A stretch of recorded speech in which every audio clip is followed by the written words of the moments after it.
Hello students, welcome to BH tuition classes. तो आज पढ़ेंगे क्लास 12 का फ्लेमिंगो बुक से chapter number 2 Lost spring stories of stolen Childhood, और इसका राइटर है एनिस जंग। तो स्टूडेंट्स, अगर आप इस चैनल पर फर्स्ट टाइम आए हैं तो चैनल को सब्सक्राइब करें और अपने दोस्तों के साथ ये वीडियो का लिंक शेयर करें ताकि वो भी फ़ायदा उठा सके, एग्ज़ाम के लिए तैयार कर सके। ठीक है, तो चलिए वीडियो को शुरू करते हैं। और सबसे पहले पढ़ेंगे अबाउट द ऑथर। क्या है? एनिस जंग लेखिका है। Was born in Rourkela and spent her childhood and adolescence in Hyderabad. और इनका जन्म कहाँ हुआ था? देखिए, रोरकेला में।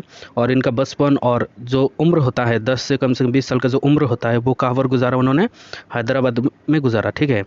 She received her education in Hyderabad and in the United state of America. और उन्होंने अपना एजुकेशन कहाँ पर किया? हैदराबाद और USA में किया। ठीक है। Her parents were both writers. उनका जो पेरेंट्स है दोनों राइटर थे। Anees Jung began her career as a writer in India.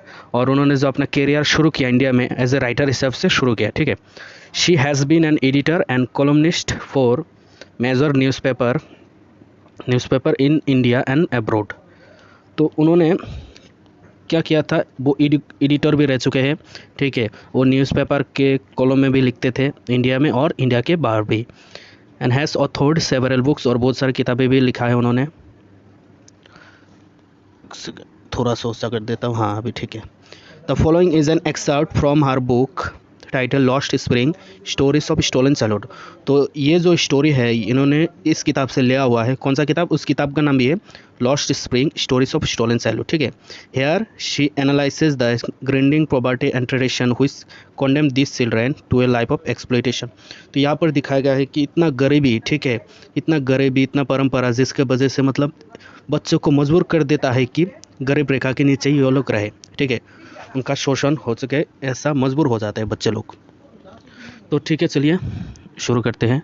और ये जो स्टोरी है 2 पार्ट है। ठीक है। पहला वाला पार्ट आज पढ़ेंगे और नेक्स्ट जो पार्ट है वो नेक्स्ट वीडियो में बना के दूंगा। अगर दोनों एक साथ करेंगे कम से कम 1 घंटा से ज़्यादा लग जाएगा, इसलिए मैं इस वीडियो को कम से कम मैं चाहता 15 से 20 मिनट के अंदर अंदर ख़त्म करूँगा। समटाइम्स आई फाइंड ए रूपी इन द गार्बेज। तो चलिए ये पार्ट पढ़ते हैं। Why do you do this? I asked Sahib, whom I encounter every morning scrounging for gold in the garbage dumps of my neighborhood. मैं साहिब को पूछता हूँ, साहिब जो बच्चा है यहाँ पर लेखिका साहिब को पूछती है कि तुम ये सब क्यों करते हो? गार्बेज में तुम क्या ढूंढते रहते हो? ठीक है। तो सवेरा सवेरा साहिब से मुलाकात होता है। ठीक है। और देखता है कि हर रोज़ सवेरे सवेरे साहिब क्या करता रहता है? गार्बेज में गोल्ड ढूंढता रहता है। ठीक है। यहाँ पर गोल्ड का मतलब होता है जो मूल्यवान चीज़ होता है, प्रीशियस थिंग्स, उसको बोला गया है। Sahib left his home long ago. और यहाँ पर बोला गया है कि साहिब जो अपना घर है ना बहुत समय पहले छोड़ चुका है। Set amidst the green field of Dhaka. और उसका घर कहाँ था? ढाका के एक ग्रीन फील्ड के बीचों बीच था। ठीक है। His home is not even a distant memory. और उसका घर कहाँ था, कैसा था, उसके मेमोरी में इसको तो याद भी नहीं है। किसको याद नहीं है? साहिब को। There were many storms that swept away their fields and homes. और इतना ज़ोरदार तूफान आया था जिसके वजह से उसका फील्ड, घर बार पूरा का पूरा ख़राब हो चुका था, डिस्ट्रॉय हो चुका था। ठीक है। His mother tells him. और ये सारे बातें किसने बताया था? उसके माताजी उसको बताया था। किसको? साहिब को। That's why they left looking for gold in the big city where he now lives. और इसीलिए ये लोग कहाँ पर आ गए? अभी बिग सिटी में, मतलब दिल्ली के आसपास आ गए रहने के लिए। और यहाँ पर आके वो लोग गोल्ड की तलाश में घूम रहे हैं। यहाँ पर गोल्ड फिर से कहा है, गोल्ड का मतलब प्रेशियस थिंग्स, मूल्यवान चीज़ें। ठीक है। खाने का चीज़ ऐसा भी हो सकता है। I have nothing else to do he matter. Saheb बोलता है मेरा दूसरा कोई काम है नहीं करने का। Looking away. Go to school, I say glibly, realizing immediately how hollow the advice must sound. और मैंने यहाँ पर लेखिका ने बोला तो फिर स्कूल जाओ तुम। जब उन्होंने बोला कि स्कूल जाओ तुम, तो ये बोलने के साथ साथ उन्होंने रियलाइज़ किया कि क्या बोल दिया मैंने। ठीक है। ये जो मैंने बोला ये मुझे बोलना नहीं चाहिए था, ये मैंने बेकार सा बोला, ऐसा रियलाइज़ किया। ठीक है। There is no school in my neighbourhood when they build one I will go. Saheb ने बोला मेरे घर के सामने एक भी स्कूल नहीं है, जब मेरा स्कूल बनेगा आसपास तो मैं जाऊंगा। If I start school will you come? I ask half joking. लेखिका ने बोला कि अगर मैं एक स्कूल शुरू करूँ क्या तुम जाओगे? थोड़ा सा हाफ जॉकिंग करके बोला। Yes he says smiling broadly, वो हंस के बोला हाँ ज़रूर जाऊँगा। A few days later I see him running up to me, कुछ दिन बाद मैंने देखा वो मेरे तरफ भाग के आया। शायद भाग के आकर बोला इज़ योर स्कूल रेडी, क्या आपका स्कूल तैयार है? It takes longer to build a school, एक स्कूल बनने में बहुत समय लगता है, ऐसे लेखिका ने बोला। ठीक है। एम्बेरेस्ड, थोड़ा सा शर्म भी लगा उसको। Embarrassed eight having made a promise that was not meant, ठीक है, उसने प्रॉमिस किया था लेकिन ओरिजिनली ये होगा नहीं, ऐसा सोचने लगा उसको, इसीलिए थोड़ा शर्म भी लगा कि मैंने ऐसा कहा लेकिन ये तो पॉसिबल है नहीं। But promises like mine abound in every corner of his bleak world, ठीक है, ये जो मैंने प्रॉमिस किया, ऐसा प्रॉमिस तो बहुत सारे लोग करते हैं दुनिया में, चारों तरफ दिखाई देंगे आपको कि बहुत सारे लोग प्रॉमिस करते हैं, लेकिन इस दुनिया में ये जो अंधकार दुनिया है बहुत सारा प्रॉमिसेस करता हुआ दिखाई देगा, लेकिन असल में कोई भी प्रॉमिस मानते नहीं है, करते नहीं है सफल। After months of knowing him, बहुत महीना हो चुका, ठीक है, जान पहचान बहुत महीना हो चुका है। I asked him his name, बहुत महीने के बाद मैंने उसका नाम पूछा। किसका नाम? लेखिका ने शाहिब का नाम पूछा। क्या नाम है उसका? Saheb Alam. He announce he does not know what it means, और शाहिब को खुद को पता नहीं कि उसका नाम का मतलब क्या है। If he knew it means it's meaning Lord of universe, अगर इसको पता होता कि अगर इसका मीनिंग है Lord of the universe, universe का लॉर्ड, ठीक है, he would have a hard time believing it, उसको विश्वास करना बहुत ही हार्ड होगा। Unaware of what his name represent, he roams the streets with his friend, उसका नाम का पता भी नहीं है, ठीक है, उसका नाम का पता भी नहीं है, उसका नाम का मीनिंग उसको तो पता ही नहीं है। देखिए वो इधर उधर घूमता फिरता रहता है रास्ते में उसको दोस्तों के साथ। An army of barefoot boys who appear like the morning birds and disappear at noon, वो जो ग्रुप है बेयरफुट, नंगे पैर वाले जो बॉयज़ है वो सवेरा निकलते हैं पक्षी की तरह और शाम को पक्षी की तरह डिसअपीयर हो जाते हैं। ओवर द मंथ्स, कुछ महीना और गुजर गया। I have come to recognise each of them, और सभी को पहचान गया यहाँ पर लेखिका सभी बच्चों को। Why aren't you wearing chappals, I asked one, लेखिका ने पूछा तुम लोग चप्पल क्यों नहीं पहनते हो? My mother didn't bring them down from the shelf, he answer simply, और वो बोलता है कि मेरा माता जी वो शेल्फ से उतार के नहीं देता इसीलिए नहीं पहनता। Even if she did he will throw them off, it's another who is wearing shoes that do not match, एक लड़का जो शू पहना हुआ है लेकिन वो मैच नहीं करता था शू, वो बोला अगर इसका मम्मी अगर शू उतार भी देता है फिर भी ये जूता नहीं पहनेगा, फेंक देगा। When I comment on it, he shuffles his feet and says nothing. जब मैंने कमेंट किया इसके ऊपर तो उस बच्चे ने अपने जूते को इधर इधर किया, ठीक है, पैरों से। I want shoes, says a third boy who has never owned a pair of all his life. वो बच्चे ने बोला मुझे शूज़ चाहिए जिसने पूरा ज़िंदगी भर शू पहना ही नहीं। Traveling across the country, I have seen children walking barefoot. मैंने बहुत सारे कंट्री में घूमा हूँ, ठीक है, मैं वहाँ पर देखा हूँ कि बहुत सारे बच्चे हैं जो नंगे पैर रहता है, ठीक है, in cities on village road, village के रास्ते पर, सिटी में ऐसा बहुत बच्चे देखा है जो चप्पल शूज़ पहनता ही नहीं है। It is not lack of money but a tradition to stay barefoot, ये ऐसा नहीं है कि उन लोगों के पास पैसा नहीं है, वो लोग बोलते हैं कि ये हमारा परंपरा है जूता नहीं पहनने का। I wonder if this is only an excuse to explain away perpetual state of poverty, मुझे मतलब वंडर लगता है कि शॉकिंग हो जाता हूँ कि लोग कैसे कैसे एक्सप्लेनेशन देता है कि वो गरीब रेखा के अंदर है, इतना गरीब है कि जूता अफोर्ड कर ही नहीं सकते, ठीक है, तो फिर भी बोलता है कि है हमारा परंपरा है इसीलिए हम जूता नहीं पहनते। तो देखिए उसके बाद I remember a story a man from Udipi once told me, मुझे एक स्टोरी याद आ गया कि एक मैन था जो ओडीपी से था, ओडीपी एक जगह है, ओडीपी से था, उन्होंने मुझे एक स्टोरी बोला था। क्या? As a young boy he would go to school past an old temple, ठीक है, वो जो बच्चा, जब वो बच्चा था वो एक टेम्पल था, टेम्पल के पीछे एक स्कूल था, उस स्कूल में पढ़ने के लिए जाता था, ठीक है, where his father was a priest, और वो मंदिर जो था, टेम्पल जो था, उस टेम्पल का पुजारी थे उसके पिताजी, उस बच्चे का पिताजी। He would stop briefly at the temple and pray for a pair of shoes, हर रोज़ वो मंदिर के सामने आता था और प्रे करता था कि उसको एक जोड़ा जूता चाहिए। 30 years later I visited his town and the temple.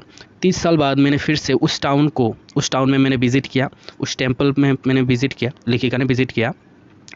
Which was now drawn into an air of dissolution. और वो जो एरिया है, वो जो मंदिर है, टाउन है, वो एकदम बदल चुका था. ठीक है, एकदम खाली खाली दिखाई दे रहा था. In the backyard where live the new priest. और मंदिर के पीछे, ठीक है, बैकयार्ड में कुछ पुजारी अभी वहाँ पर रहते हैं. There were red and white plastic chairs. वहाँ पर red and white plastic chair था. Young boy dressed in a grey uniform. एक बच्चा था जो ग्रे यूनिफॉर्म पहना हुआ था. वेयरिंग शॉक्स एंड शॉक्स ये पहना हुआ था. Arrived painting and through his school bag on A folding bed. वो हाफ्ते हाफ्ते आया और अपने बैग को खोल के वो बेड पे फेंक दिया. ठीक है, थ्रो किया. Looking at the boy I remembered the prayer another boy had made to the goddess when he had finally got a pair of shoes. और तभी मुझे ये बच्चे को देख के मुझे एक बात याद आ गया कि एक बच्चा था 30 साल पहले का. वो बात याद आ जाता है कि एक बच्चा था जो प्रे करता था कि मेरे पास ऐसा जूता हो जो कभी नहीं खोए. ठीक है, वो बच्चा अपने जूता को खोना नहीं चाहता था. अभी क्या देखता है यहाँ पर लेखिका, आके देखता है कि बच्चा आकर सॉक्स को इधर इधर फेंकता है, बैग को इधर फेंकता है. ठीक है, let me never lose them.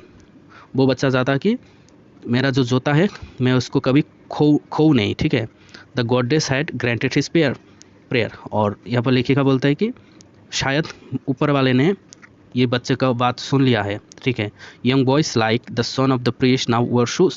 और अभी देखिए पुजारी के जो बच्चे हैं वो अभी शूज़ पहनते हैं. शायद उस बच्चे का जो बात था ऊपर वाले ने सुन लिया था, इसीलिए अभी हर एक पुजारी के बेटे के पास शूज़ है. But many other like the rag pickers in my neighbourhood remain shoelace. लेकिन अभी भी मेरे घर के नज़दीक इतने बच्चे हैं रैक पिकर्स से जो मतलब जिसके पास अभी भी शू है ही नहीं पहनने के लिए. ठीक है, माई एक्विंटेंस मतलब मुलाकात. ठीक है, जान पहचान. My acquaintance with the barefoot ragpickers leads me to Seemapuri. और मेरा जान पहचान इतना हो चुका था उन लोगों से, वो बच्चों से, कि वो बच्चे मुझे अपना घर लेकर गए. वो रैक पिकर्स अपना घर लेके गए. कहाँ पर घर था? सीमापुरी में अपना घर था बच्चों का. वहाँ पर लेखिका को लेकर गए. A place on the periphery of Delhi yet miles away from it metaphorically. तो यहाँ पर बोलता है कि ये सीमापुरी जो है ये बेसिकली दिल्ली में है, लेकिन इतना छोटा सा जगह है. ठीक है, इतना बैकवर्ड प्लेस है, रैक पिकर्स रहते हैं. तो बोला कि जो कि दिल्ली के नज़दीक है लेकिन दिल्ली से बहुत दूर है. दिल्ली इतना फेमस है, दिल्ली इतना बड़ा है, ठीक है, डेवलप्ड है, तो इसलिए बोला गया है कि जो कि दिल्ली के फेरी में रहता है लेकिन फिर भी बहुत दूर है. Those who lived here are squatters who came from Bangladesh back in 1971. और यहाँ पर बोलता है कि जो यहाँ के लोग यहाँ पर रहता है उन लोगों को स्क्वेटर्स बोला जाता है. स्क्वेटर्स मतलब जो अनलॉफुली इलीगली रहता है. ठीक है, उन लोगों को बोला गया है स्क्वेटर्स. जो 1971 जो बांग्लादेश आज़ाद हो गया था तब वहाँ से आ गए थे और यहाँ पर आकर बस गए थे.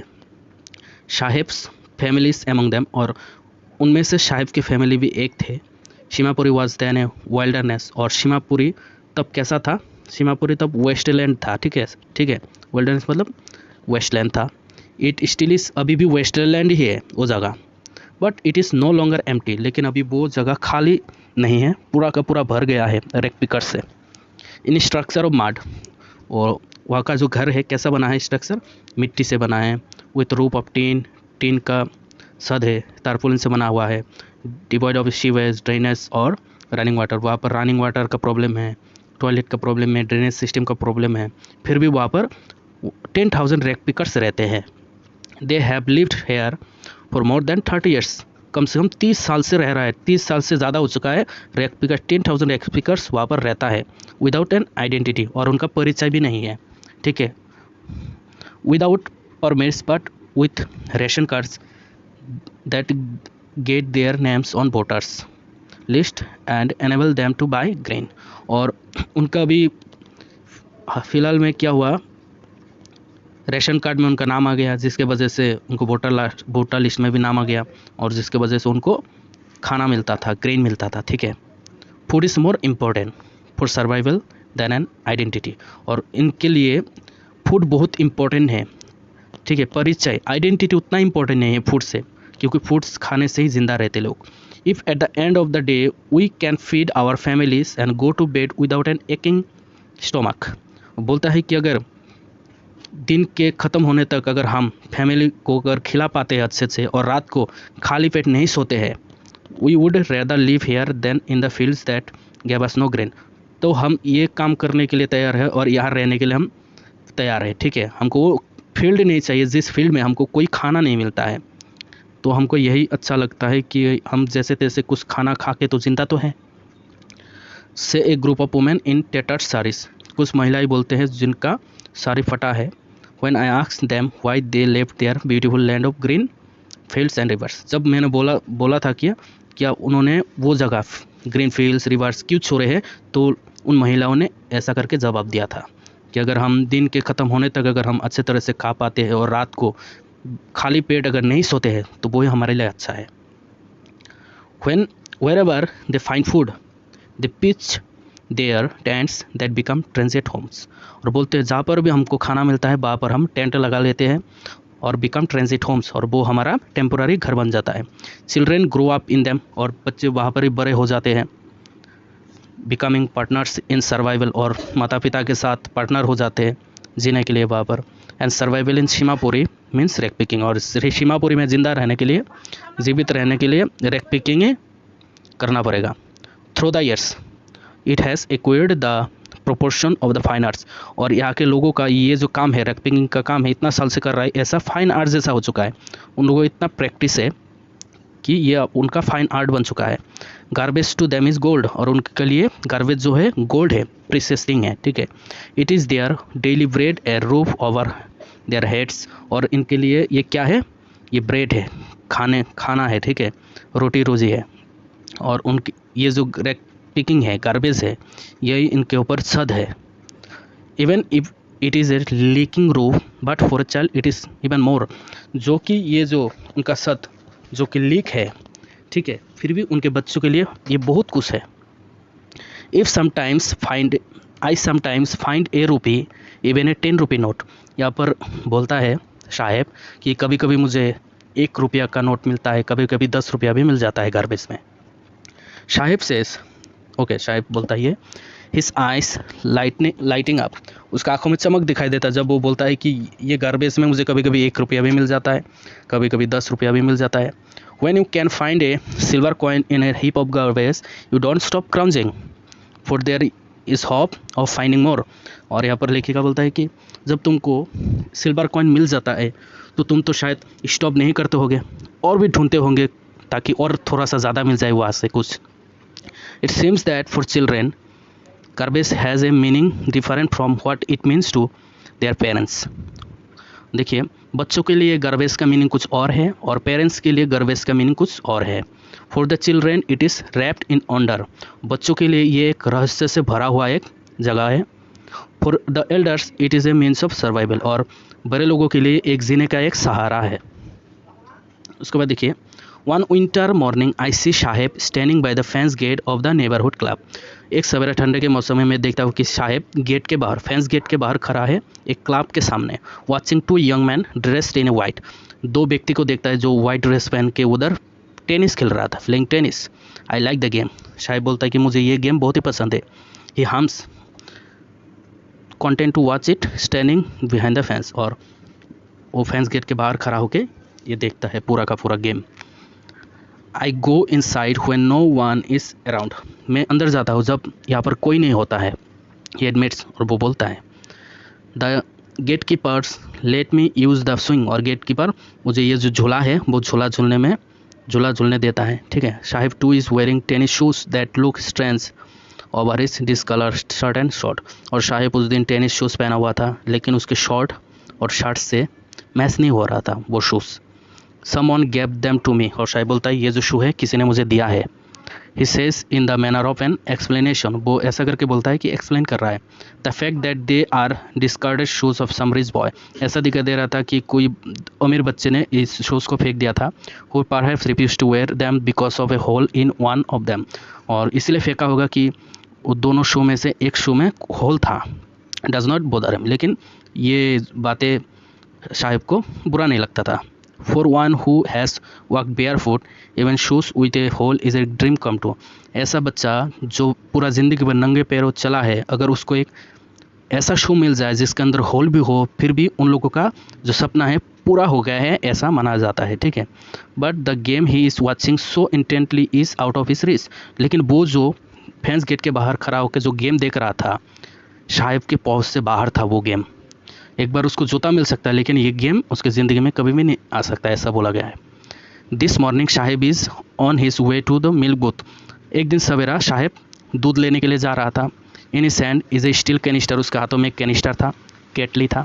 I now work in A tea stall down the road, he says pointing in the distance. Sahib उंगली से पॉइंट करके दिखा देता है, मैं उस दुकान, उस टी स्टॉल में मैं अभी काम करता हूँ, ठीक है। I am paid 800 rupees and all my meals, मुझे वहाँ पर 800 रुपीज़ मिलता है और खाना में मिलता है।